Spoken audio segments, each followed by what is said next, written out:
Good morning. Welcome to worship with the community of First Unitarian Church of Omaha on this beautiful August morning. I'm the Reverend Shari Woodbury. A special welcome to visitors. This congregation is a community of all ages and abilities. It's a community with a rainbow of gender and sexual identities.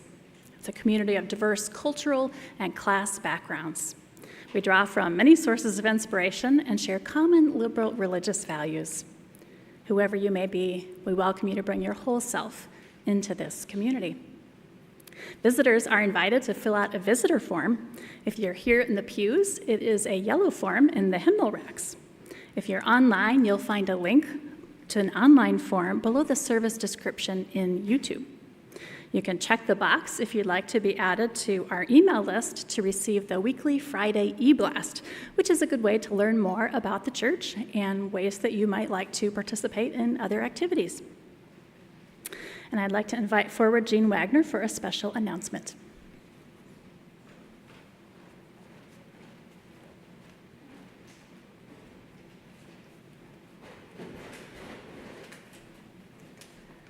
Well, good morning.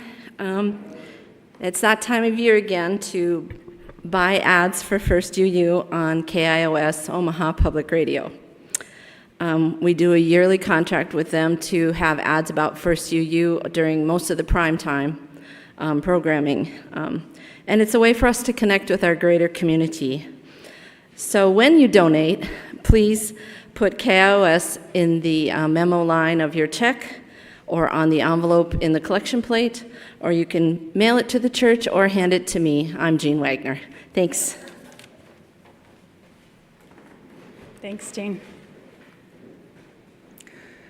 We affirm that our church occupies the traditional treaty lands of the Omaha and Otoe-Missouri tribal nations and express our respect as well to the Northern Ponca, Winnebago, and Santee Sioux tribes. We invite everyone to support local causes, charities, and rights as we endeavor to do together as a community. Welcome again to worship.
I invite forward Carol Ramsey to light the flaming chalice.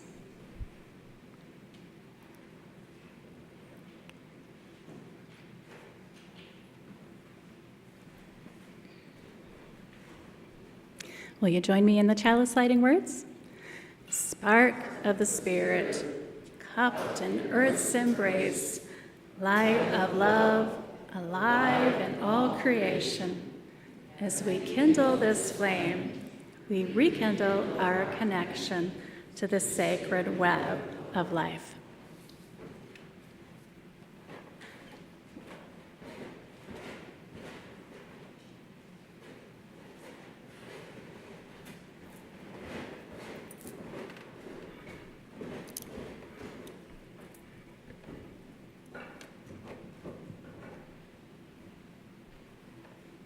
Welcome all who seek renewal in a weary world.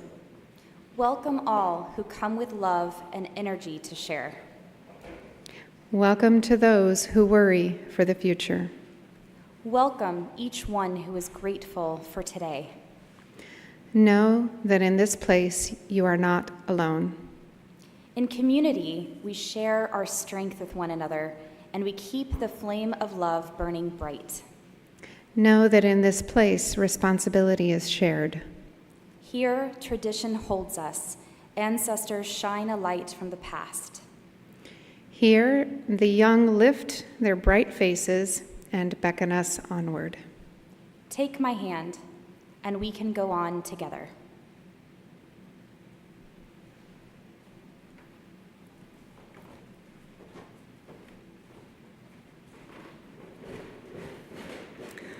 I invite you to rise, if that feels good in your body, for the opening song number 360, Here We Have Gathered.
invite forward the young and young at heart for a time for all ages. We're going to find out what these sparkly, colorful things up here are.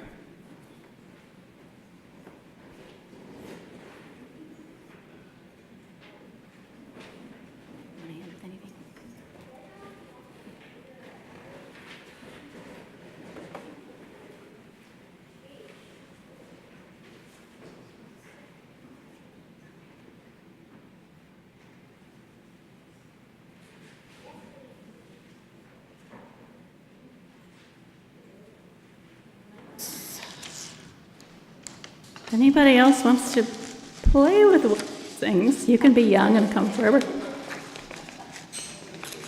Or she can hand it to you. Oh, I think our nursery kids are coming in.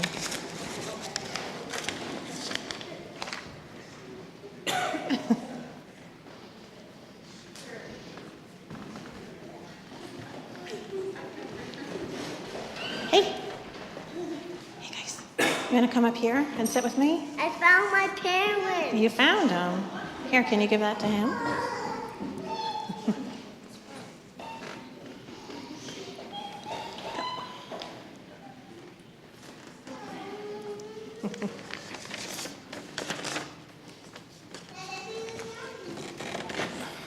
Okay, so I have a special story for you today that tells the tale of the symbol of our faith, the flaming chalice. So I've made these burning batons for you. And each time I say the flaming chalice, I want you to wave your baton so it looks like we have a big flame here at the front of the church. So let's practice. The flaming chalice. Okay, let's get started. So the flaming chalice is the symbol of Unitarian Universalism. Across the world, churches start their Sunday service by lighting the flaming chalice. Sometimes it's a candle, like ours, and sometimes it's a gas lamp or even a battery light. Maybe you've seen people around here wear t-shirts with the flaming chalice, and I think a couple people even have a tattoo of the flaming chalice. The story of the flaming chalice is old, but not that old. It started during World War II, when a man named Reverend Charles Joy was leading the Unitarian Service Committee. The Unitarian Service Committee was a rescue and relief operation, helping Unitarians, Jews, and other persecuted groups escape the Nazis. Reverend Joy thought the Unitarian Service Committee needed a symbol so the group would be easily identifiable no matter what language people spoke and make the paperwork look more official. Reverend Joy felt that the refugees needed a symbol of hope to assure them they were in good hands as they traveled. Reverend Joy hired artist Hans Deutsch, an Austrian Jewish refugee who himself had escaped the Nazis. Deutsch drew up the flaming chalice quickly, as there was more important work to do than worry about a simple drawing. While Deutsch put together the logo fast, the meaning of a cup and fire have deep roots in religious liberty and political resistance. Greeks and Romans kept lamps of holy oil on their altars, the flame representing a spirit of helpfulness and sacrifice. In the Middle Ages, when only clergy were allowed to drink from the communion cup, one Catholic priest served his whole congregation, showing them they all had equal access to God. The flaming chalice was first used in French refugee camps, and soon it was understood that anyone carrying a note with the flaming chalice could be trusted. Sympathizers would draw the symbol in the dirt outside their home as a signal to those in need of a place to stay. The flaming chalice was a light in the darkness. So for early Unitarians and Universalists, the flaming chalice was just a two-dimensional logo, something we saw on paperwork, but eventually it became three-dimensional and a major element of our worship service. So like many traditions, lighting the flaming chalice has a few stories about how it started. In the 1950s, Reverend Kenneth Patton began his services at the Charles Street Meeting House by lighting a Greek-style oil lamp. The practice of lighting the flaming chalice continued to grow through the decades. We're told that children and youth through the 1970s and 1980s continued to popularize the practice of the flaming chalice. They used the flaming chalice in their religious education classes to exhibit Unitarian Universalist history, and during child and youth-led services, the kids brought the flaming chalice to the big sanctuary. Ultimately, everyone, kids and grown-ups, adopted the flaming chalice, and that is why it is such a big part of our Sunday mornings now. So what a special gift our spiritual ancestors and the children of our congregations gave us. When we light the flaming chalice, we illuminate a world with love and justice. So as we conclude today's Time for All Ages, I ask everyone to think about what the flaming chalice means to you. The end.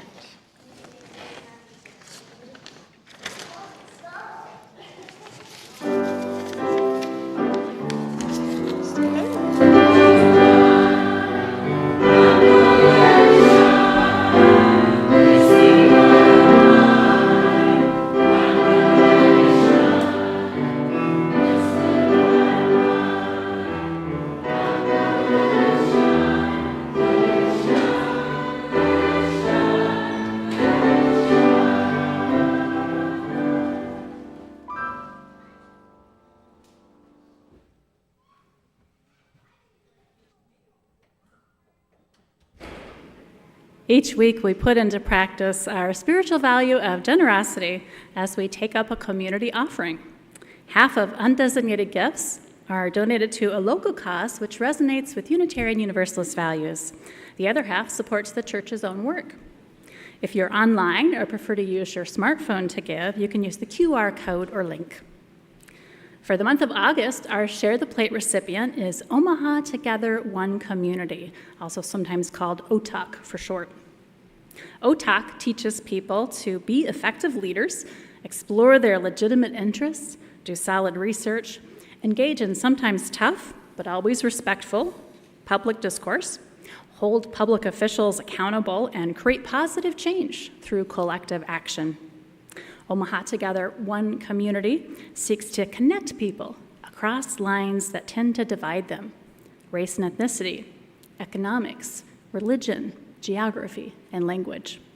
If you'd like to learn more, you can go to otoc.org. And thank you for giving with a generous heart as you are able.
We come to the time for sharing of joys and concerns. When we share our joys, the whole community can be buoyed with us. And when we share the challenges that we face, those around us can offer their care and support. I'll invite Colin forward, and I have one to share with you as he's coming up. Sad news that Christina Strong, who coordinates our child and family programs, lost the father of her two oldest children, Lafayette, who died unexpectedly last Sunday, July 26. We hold Christina and her children in our circle of care. From Ben Stallings, saying Jesse's aunt, Barb Wohlheiser, died peacefully yesterday. And online we have our sermon today is Sacred Rest, and we have quite a few members out there who are thankful for some sacred rest. We have quite a few people watching. Say hi.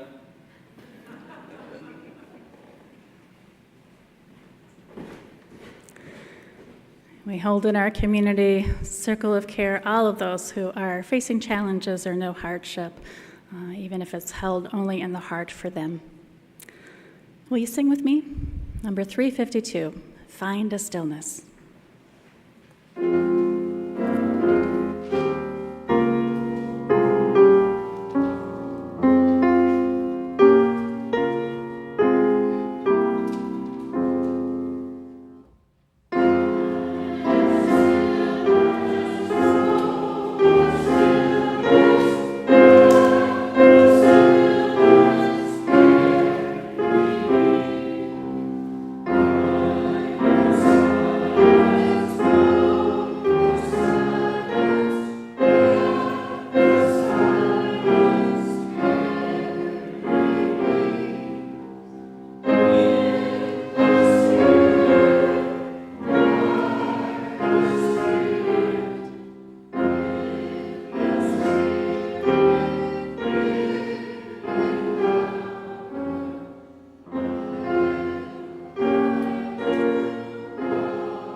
On the wings of this music, I invite you into a time of contemplation. You might want to check that your spine is straight. Perhaps gently close your eyes. Make your hands comfortable in your lap or by your side. This morning we find a stillness as we simply rest together in the heart of this community. I will end the silent time with the sound of the bell.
The following selection comes from the book Rest is Resistance, a manifesto by Tricia Hersey. Hersey is a poet, performer, and founder of the NAP Ministry. She writes, "Everything we believe we know about rest is false, because we are in a constant state of unraveling from the lies and socialization of grind culture. We must be intentional about reimagining what we believe rest is and can be for our lives. We must ask ourselves the following questions and more. If I have been consistently exposed and brainwashed by the violence of grind culture since birth, do I really know what rest feels like? Do I have a model or a guide for what it feels like to be rested while living inside a capitalist system? What would it feel like to be consistently rested? What does exhaustion look like for me? Am I navigating the world from a constant state of exhaustion? Who was I before the terror of toxic systems? Who do I want to be? What have you been told about your worth and existence? How do you make space transcend the confines of a system that prays to the call of profit over people?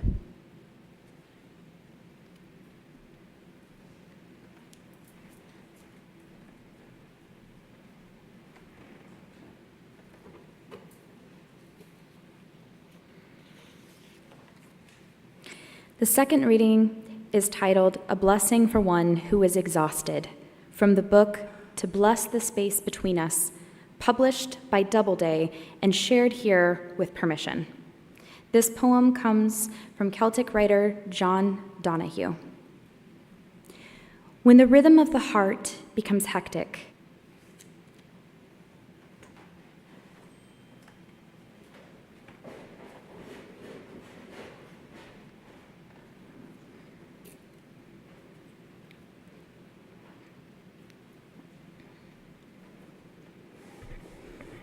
It's August. The long days are getting shorter again. Have you noticed? Stores are stocked with school supplies. Vacation season is nearing an end. Summer can be a time to enjoy rest and recreation, to restore balance. I hope it has been that for you, if you needed it. And I wonder, how might such a reset be carried into the next season so that life is lived at a sustainable pace year-round? So that sacred rest is a regular part of our lives. I return to Tricia Hersey, known for her nap ministry and her manifesto on rest as resistance. Hersey reminds us, you are worthy of rest. We don't have to earn rest. Rest is not a luxury, a privilege, or a bonus we must wait for once we are burned out. Hersey tells us our bodies are still our own, no matter what the current systems teach us. The more we think of rest as a luxury, the more we buy into the systemic lies of grind culture.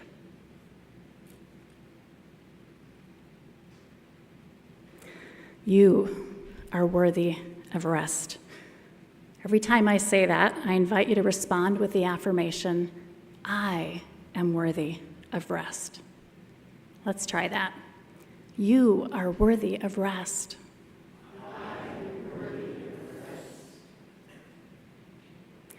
Have you ever pushed through a busy time only to get sick as soon as the pressure was off?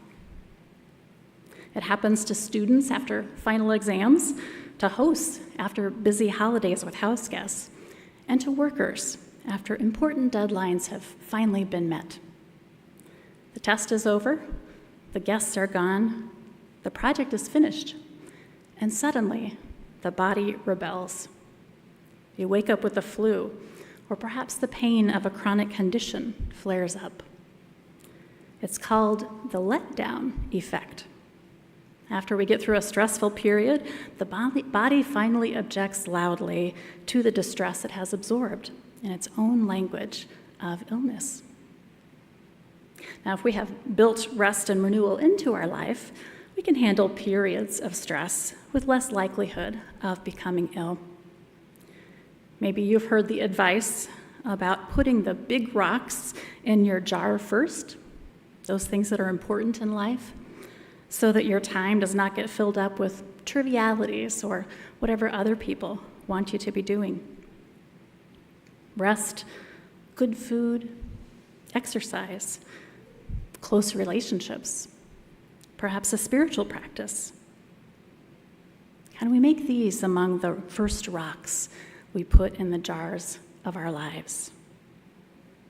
Then the sand of all of the secondary stuff can still come in, but without displacing essential self-care. In the long run, such an approach helps to maximize not only productivity, but our happiness. I realize this is easier said than done. Work may be the biggest rock in the jar of life for many people, out of necessity, if not choice. A friend shared with me his experience in this regard. He gave me permission to share, so long as it was anonymous, so I'm going to call him Stephen. Stephen's job was the biggest rock in the jar of his life. Everything else fit around that. Stephen found that while he was in his high-powered position, the letdown effect happened almost every weekend. He would push so hard to meet high expectations, both his own and others, that by Friday night, he just kind of gave out. He didn't get sick week after week, but he would get home and find that he could barely function. He had been forced to enter empty time, as the poet put it. Stephen couldn't even do things he enjoyed, like socializing with friends, unless he first spent long hours sleeping, eating nourishing foods, playing the piano, and even sitting in a favorite chair, reading quietly, just letting the sun come down on his skin. By the end of a weekend, Stephen told me, he might be ready to venture out of his house to be with friends or catch a movie.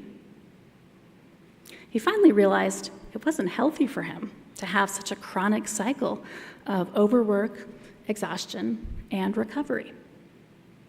Even if it didn't come to a diagnosable illness, he felt he was cutting it too close to the bone. And it wasn't just short periods of high pressure. This was his ongoing life.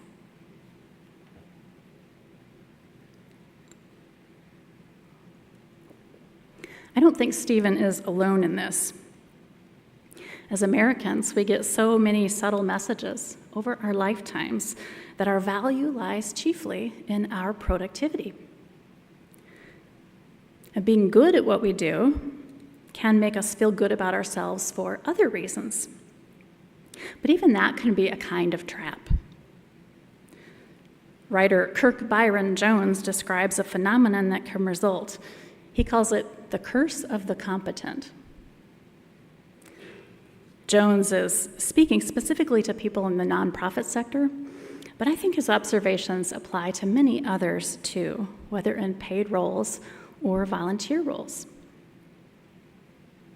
It happens innocently and slowly, Jones says. We begin with a burning passion inside to do good, to help people, and to make the world a better place. As we learn more and more about the nature of our good works, we're encouraged to greater proficiency via education and experience. Before we know it, he says, we're asked to do more and more tasks by more and more people. Now, initially, he acknowledges the feeling of being needed is a great source of satisfaction. But then a cloud begins to settle over our sacred competency. It is a phenomenon I call the curse of the competent. Here's how Jones explains it. When we continue to accept these increasing demands, We are no longer ourselves. We are our work. We are no longer persons. We are what we do. The downward spiral begins. The work loses its luster, he writes. The requests of people begin to feel like pinches on our skin. Resentment builds inside. The body becomes tired. Important relationships become strained. In the worst cases, Jones notes, we begin to wonder why and how our dream turned into a nightmare, and we want out.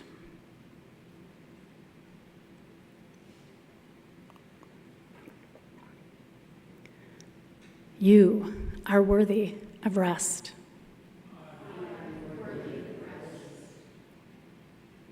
And you are so much more than any role that you play and anything you accomplish or produce.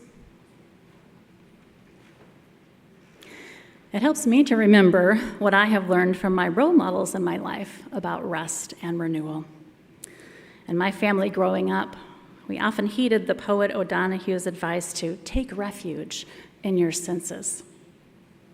My dad would come home from work, put on some music that spoke to him, lay down on the floor, on the carpet, with something over his eyes, and get swept away in the music. He took refuge in Tchaikovsky, Chopin, and Liszt. He and I would also take day trips together on his motorcycle, driving down country roads through forests and meadows, meandering our way to out-of-the-way places with the wind in our faces and the sounds of insects and birds as our soundtrack. Perhaps what has left the most lasting imprint in my being of rest growing up are the family camping trips that we took. I can still feel as if it was yesterday the sensations of slipping out of a warm sleeping bag into the cool morning air, lured out by the smell of breakfast cooking on the camp stove outside, then becoming absorbed in whatever scenery we hiked through, mountains, forests, lakes, prairies. Returning to camp in time to build a fire to cook our supper on, eating under the stars. Getting out in nature is still a go-to method of rest and renewal for me, even if it's just lying in the hammock amid our backyard birds and bunnies, looking up through the trees. I get to state parks and nature reserves when I can, but I feel very fortunate to have trails in our neighborhood that my family lives in. Depending on the season, I can visit the frogs at our neighborhood creek, find animal prints in the snow, or watch for owls along the trail's tree line at dusk. I saw one just the night before last, actually. A few days ago at another location, this was outside a coffee shop near 72nd and Dodge, I emerged to find a flock of wild turkeys resting under a tree. Avian role models.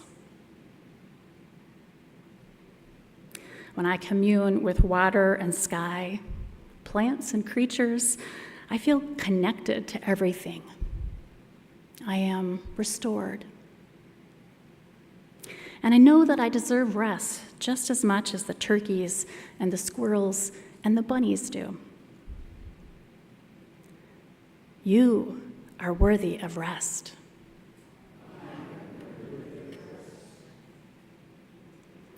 I wonder what kind of an environment naturally puts you at ease, indoors or outdoors?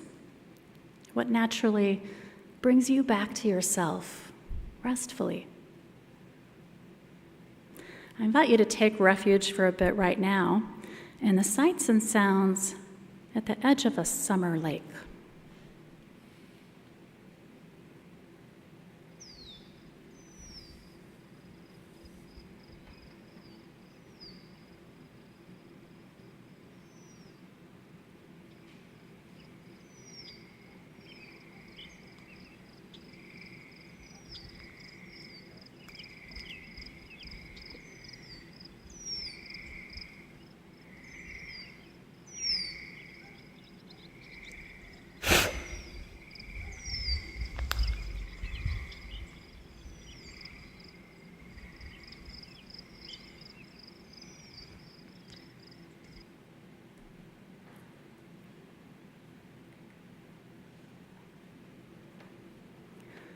We can find role models for this kind of rest in religious traditions, too.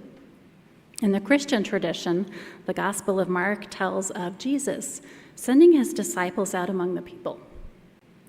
Later it says, the apostles gathered around Jesus and told him all that they had done and taught.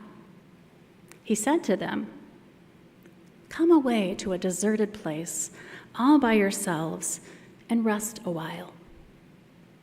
For many were coming and going, and they had no leisure even to eat.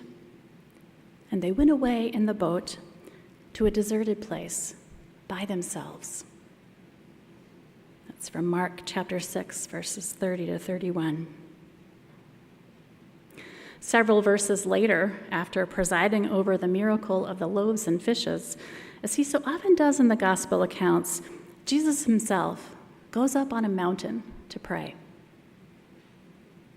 This is the example set forth.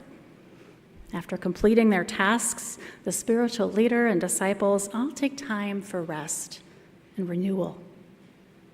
They nurture their own wholeness. They affirm their inherent worth. They take a sacred rest. You are worthy of rest.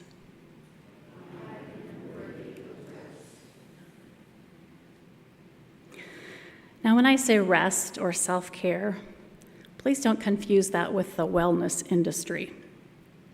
Self-care is promoted all over the place now, but often with a price tag attached.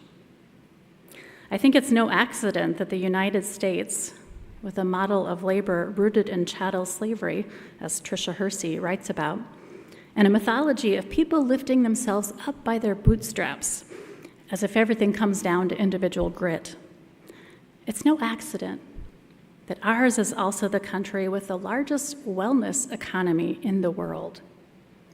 $2 trillion was the value given to America's wellness industry in recent times. I suspect Americans are spending a lot on wellness, both because we work so much, with longer working hours, less vacation time than many other industrialized countries, so we have the need for rest.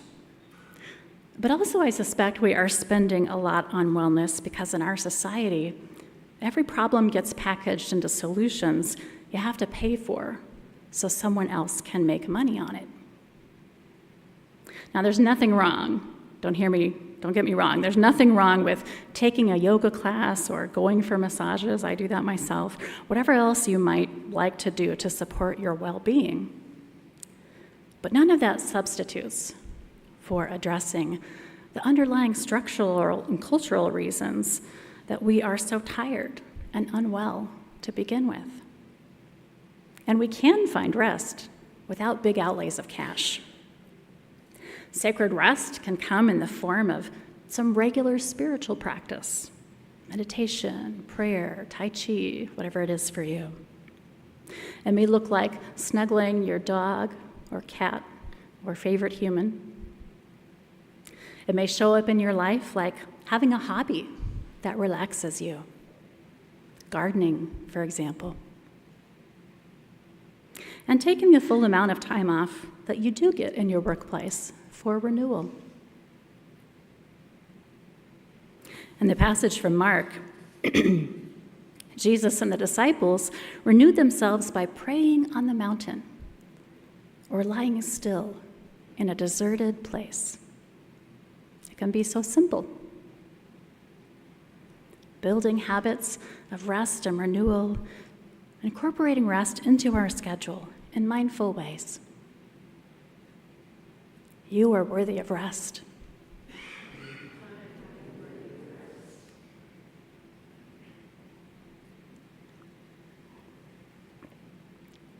Even apart from the influence our culture exerts on us to produce and so prove our worth, some of us are prone to overwork for other reasons. Passionate people especially, like entrepreneurs, busy parents, and social activists, may find it hard to slow down. At their best, such people are driven not by a sense of lack or cultural pressures, but by vision and an inner drive to contribute. or in the case of parents, love and our very biology. At the cellular level, one of our members was telling me before the surface. Whatever the cause, an imbalance of activity and rest still has the same effect.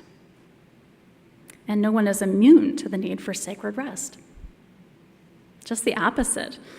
When we are tackling urgent and intractable problems like global climate change or growing fascism, it's all the more important that we pace ourselves and periodically renew ourselves. Because that kind of work is emotionally taxing.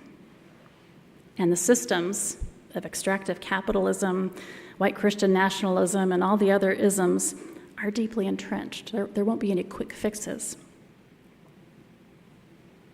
So if this era of dismantling of democratic norms, unraveling of human rights, and skyrocketing inequality has whipped you into new frenzies of activism, I get it. I totally get it, and I appreciate your activism. All that pressure, so much at stake. It makes it all the more important to find times to be excessively gentle with yourself, as the poet O'Donoghue put it. We'll not have staying power in our activism unless we build spiritual power within ourselves.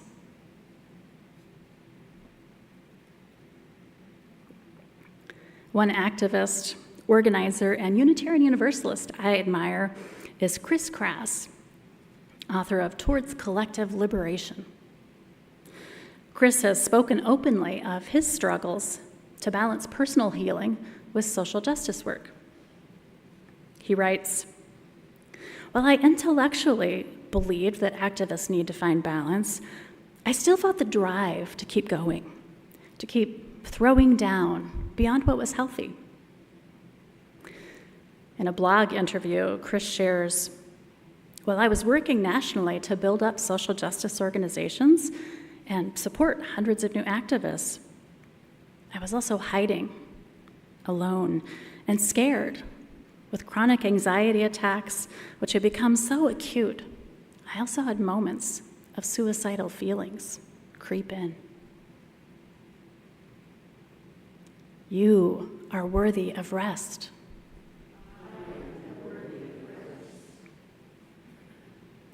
Over a period of several years, this changed for Chris as he learned, quote, to be in the world in a healthier way. He read books on trauma and spirituality, ate and exercised regularly, went to therapy, prayed often, and attended worship at his UU church more consistently. This activist who has inspired so many others at times had to persuade himself that doing all these things was a good time management strategy.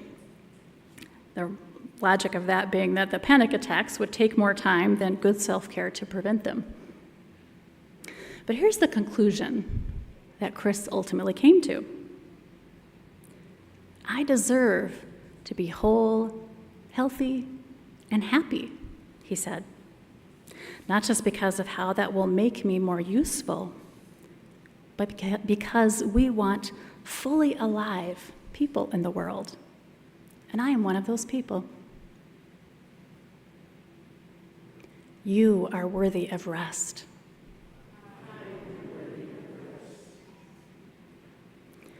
Yes, we do want fully alive people. I am one of those people, and so is each one of you. I'm going to close with this wisdom from John O'Donoghue and his blessing for one who is exhausted. Take refuge in your senses. Open up to all the small miracles you rushed through. Draw alongside the silence of stone until its calmness can claim you. Be excessively gentle with yourself. Gradually, you will return to yourself, having learned a new respect for your heart and the joy that dwells far within slow time. May it be so. Amen. I invite you to rise for our closing hymn, if that feels good in your body. Number 83, Winds Be Still.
May we each develop our own healthy rhythm of activity and stillness, work and rest, so we can be fully alive. May we heed the example of those leaders we admire, seeking sacred rest. For you are worthy of rest.